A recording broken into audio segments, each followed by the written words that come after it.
What's going on, guys? Welcome back. More NASCAR Evolution gameplay on my PS4. Race number 5.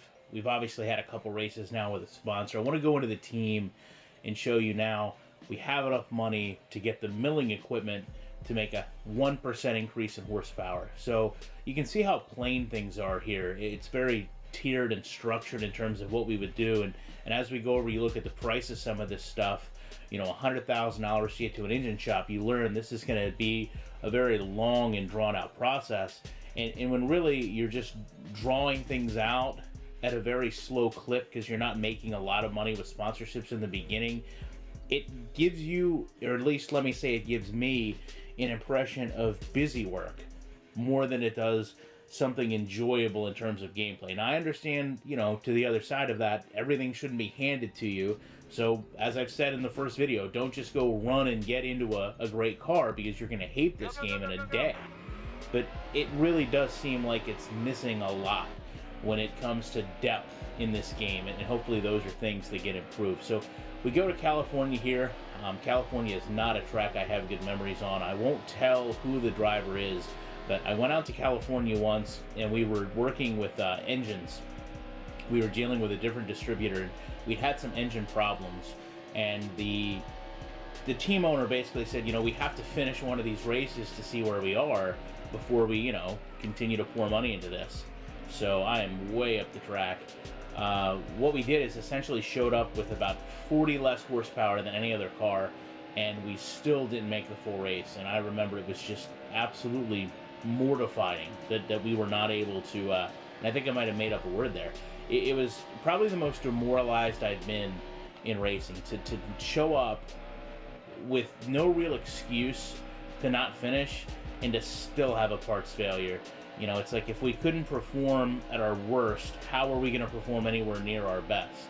So it's funny that while these tracks, especially California, have produced some great races, me personally, the experiences I have at places overrides how I feel about them in terms of, you know, some of the great finishes or some of the, I guess, iconic NASCAR moments. I mean, you think about Kyle Busch and Denny Hamlin, and, you know, Denny just getting his legs destroyed in the wreck here. But, you know, I don't think that's a good memory by any stretch, but still, it makes me wonder, other athletes in other sports, do they harbor the resentment of certain places because of one bad experience that I do?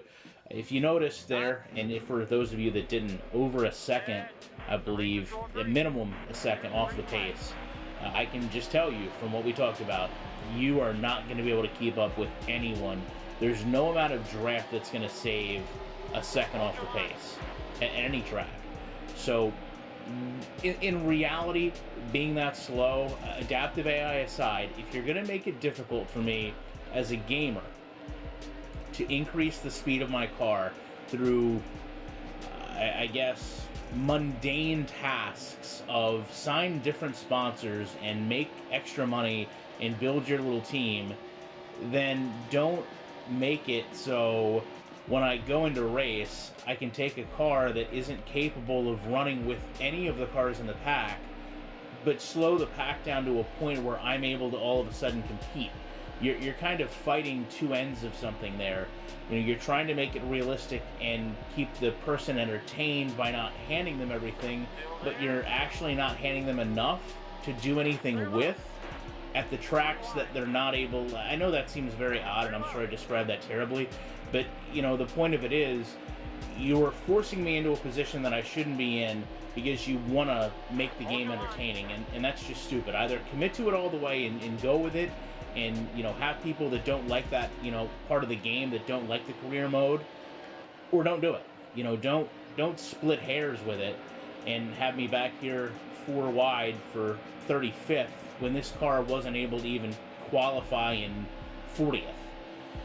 Although, for what it's worth, it's not as if I'm lighting the field on fire, but this is the first time I'm back here with Danica Patrick, and I can tell you from a realism standpoint, when you're racing against Danica Patrick, you know you're doing something wrong, and I just slide up the track on all of them. This car is borderline undrivable at this point, and I cannot believe I didn't get turned in the wall.